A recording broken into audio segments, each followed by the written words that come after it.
We're not talking about the victims that are still going through the shit right now with other people who are running to cover their ass and deleting their social medias. Pink, Megan Fox, Tyra Banks, Steve Harvey.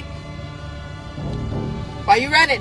I got a new move for you. What is it? I can teach guys and even women how to pose for a full body shot. Okay, come on, show it to me. Should I do it now? Yeah. Oh, okay. All right, no, keep it open, keep it open. Okay, so everybody stand up. Can everybody stand up?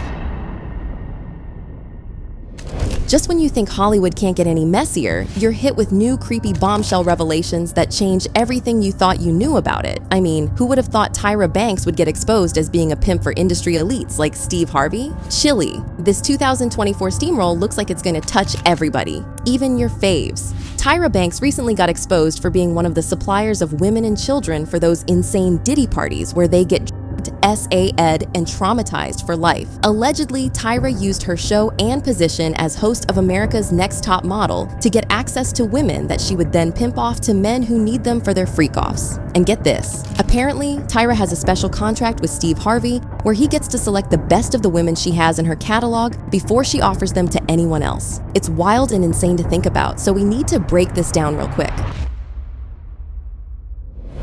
Diddy's been a menace since making the band when he made them people leave. Hey, Chappelle told us. He's been a menace. Tyra's a menace. Like Tyra Banks? Oh, yeah. I believe it, yeah. Like, oh, you have long, pretty hair, bald. Oh, you're bald-headed, wig. Like, she was so mean to the girls. Like, she gave bully energy. Oh, for real? Yes. I feel like that was like, I'm not defending her. It's just rude, right? But I feel like that's like the industry. That's the industry, yeah. No, my mom like I used to do pageants and stuff, and my mom always used to make me like watch it, and she's like, "Don't you want to be on her show?" And I was like, "Absolutely the not."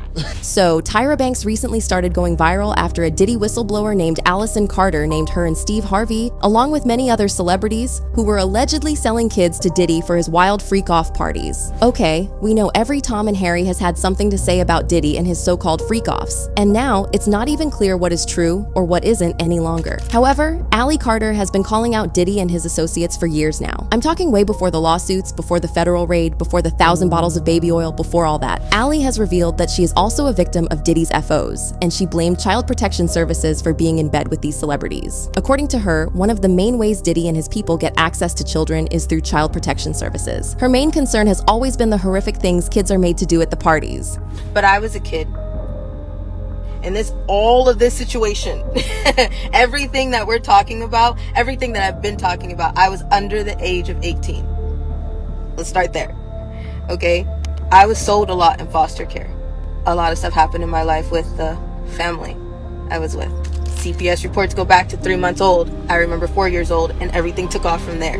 Oh, and Allison has always named names. Earlier this year, Allie did an affidavit of truth where she name-dropped celebrities like Birdman, Denzel Washington, Diddy, and Young Jock. She also described how those parties usually went down. According to her, children were used as body cakes, meaning the kids would lie on the table and people would put food on them, and the partygoers would eat off the naked kids. Here's how the party usually started. Once everyone was searched and inside, the DJ sounded the music and the lights flashed, signaling that everyone was in and the doors were closed. This signaled that the orgy could begin. The kids that had been bought at the party were bought to be party favors. The party favors basically meant that the kids were set on a table and had to wait for people to come choose them for X. Once they were done having X, the kids were placed back on the party favor table, and someone else could then come and pick them out from the table and repeat the process. Hold on to your edges, guys, because it gets much worse. According to the document, there were fetishes happening everywhere, and they kind of separated them into areas where specific were happening. For instance, the fetish of having X in blood was in one area, while having X with animals was in another area. People were just in a crazed and X frenzy. There were outlying doors around the edges of the room. Some of the doors were shut, but you could still see the food X table, the party favor table, and many other things. There were different types of X parties happening in different areas of the house. Allie then described one particular incident where a comedian at one of the parties complained that after his performance, there was no one for him to F backstage. So they offered Allie to him, and he broke the no one LX rule and did it with her anyway and just laughed. She said, "I screamed for my handler, Pimp, everyone was laughing, and I ended up getting in trouble. I was then told to have X on the table with the girl who was my age. Then they brought in donkeys and burros, and we had to have X with them. There were several girls that had to have X with animals while everyone watched. Another girls and I ended up throwing up afterward, and they rubbed our faces in each other's vomit as a punishment." Guys, the horror. Can you imagine being a kid and getting scarred for life because grown men and women with too much money feel like they can get away with anything? What's crazy is that according to Allie, she and her family got in trouble because of her speaking up. After she first went viral, she lost her home and struggled to get her life back on track. However, that didn't stop her from speaking her truth though. In a recent interview, she dropped some new names of celebrities who not only participated in these parties, but were directly involved in procuring the children used for those sick, ritualistic orgies. And of course, one of the names Allie mentioned was Tyra Banks. The Diddy was arrested. I left a place that I was in, minding my own business, finally trying to stop for a second and get my life back. And you know what? I'm not even upset about that. I'm upset about the fact that I have to walk back into this place and I have to tell you all goodbye. So if you know who I am and you know me as Justice, you know I'm about to walk into this building and tell you I gotta go. Nobody ever thinks about the victims. Nobody. The victims' lives get turned around when the predators' lives want to just get announced. You slap them on the wrist and you bring up every source of trauma for the victim. But nobody wants to stop and think about that. We're not talking about the victims that are still going through this right now with other people who are running to cover their ass and deleting their social medias. Pink, Megan Fox, Tyra Banks, Steve Harvey. Why you running? You know what a part of me feels like? You know what? Good, run. Because then you get to see how it feels to have to jump and throw everything that you give a damn about away for 2 seconds. Get a moment of peace for not a damn moment. Not a moment of peace. You take it and you run with it. Tyra Banks is as controversial as they come, and she has been linked to many of the most problematic men in the industry. For instance, Tyra and Diddy have been very close friends for a long time, sending each other gifts, appearing in the same industry events, and running in similar circles. Tyra also used to be a frequent guest at Diddy's white parties, so there's speculation that she probably got the invite to the more exclusive after parties. Now, according to sources, Tyra shares an even closer bond with Steve Harvey. As we said before, Allie Carter named Steve Harvey alongside Tyra Banks as the people who used to attend the freak-offs together. Tyra has appeared in many interviews with Steve, and they always appear to be very friendly with each other, sharing jokes and banter as usual. You go freestyle rap. Freestyle what I got to say to you, Okay. Mr. Aubrey. Aubrey. No wonder he put Drake on the album cover. However, if word on the street is anything to go by, then Tyra and Steve's relationship goes way deeper than that. Allegedly, Tyra is Steve's personal plug for women, and she would often supply him with sometimes girls that weren't exactly legal yet, nothing like a little pimping between friends to strengthen the friendship. When these rumors started going around, it wasn't that difficult to believe Tyra would be involved in something as shady as that. I mean, her reputation isn't exactly squeaky clean to begin with. Tyra is the brain behind the famous reality TV show America's Next Top Model, and another show named after her, The Tyra Banks Show. Now, of course, she has had a very successful and colorful career, but between Top Model and The Tyra Banks Show, Tyra has earned a mean girl reputation.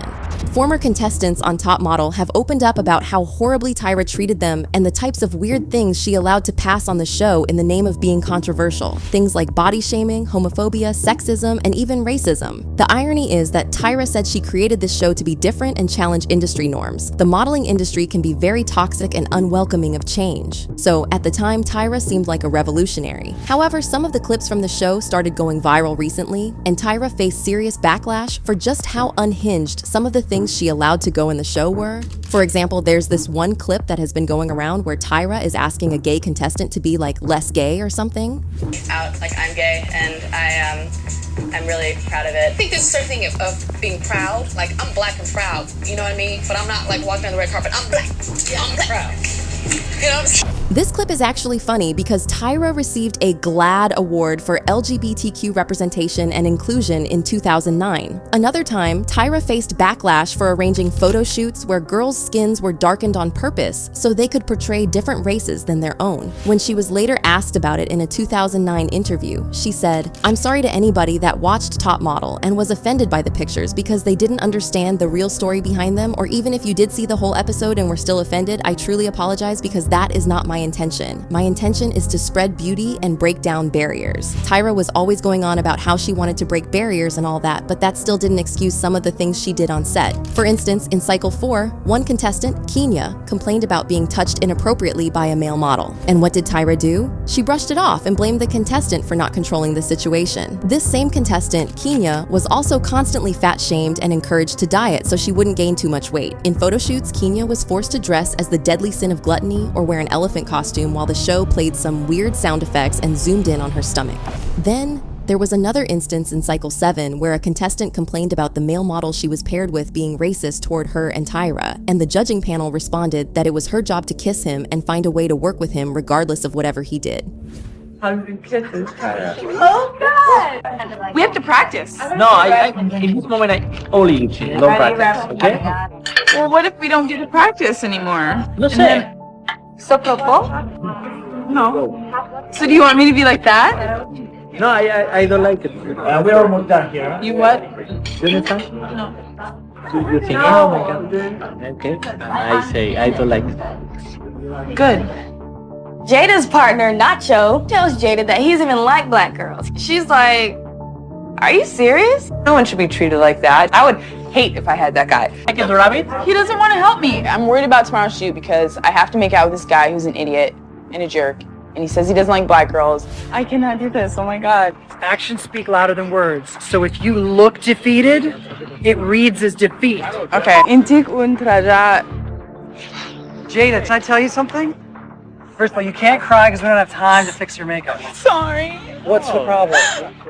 I can't do this. I'm crying because I'm frustrated. I'm frustrated that I have to kiss this guy. I'm frustrated that I suck really bad at this. I just hope I don't ever have to go through that again.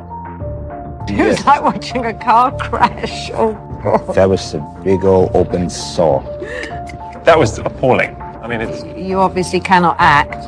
You just fell flat on your face, really. Told me that this is the guy that said that he didn't want to kiss a black girl. He doesn't like black girls. Oh. That guy said that? He told me that to me the night before, and I feel like he's crawling in his skin just to kiss me. Bottom line is you've got to take control. It's not about him. He's just an extra. That should not have stopped her from doing the job that she was sent there to do. Tyra has also faced backlash for forcing models on the show to go through unnecessary cosmetic procedures. Like, we can't forget this viral clip where Tyra berated Danielle, the winner of Cycle 6, for refusing to close the gap in her teeth. Tyra and the other judges ripped into her, telling her that the gap in her teeth was not marketable and she had to get rid of it to have a future in modeling. So Danielle, you went to the dentist, but you refused to have your gap closed. Do you really think you can have a CoverGirl contract with a gap in your mouth? Yeah, why not? This is all people see. It's easier, he's beautiful CoverGirl. It's not marketable. Yeah, just a little bit is okay, but I don't want to completely close it. Well, I guess she just left the gap wide open for another girl, baby. I agree. The irony of this was that a few cycles later, Tyra made another contestant to widen the gap in her teeth for no reason. Apart from all that, there were the little moments where she did things that were just purely mean. Like the time she forced a contestant to do a shoot where she had to lay in a coffin at the base of an 8-foot grave in the same week the contestant found out one of her friends had died. Or the time the show aired the conversation between a contestant and her boyfriend after the contestant admitted to cheating on him. Well, I have something I gotta tell you. Another boy danced with me. Did he touch your butt? He touched my hip. But no, I just wanted to tell you that. No, whatever, because this is just dripping with hypocrisy. I would feel really if I didn't call him. I'm sorry, I just would because... Okay, then call him and say, I have a boyfriend for you. You obviously told him that. No, I didn't.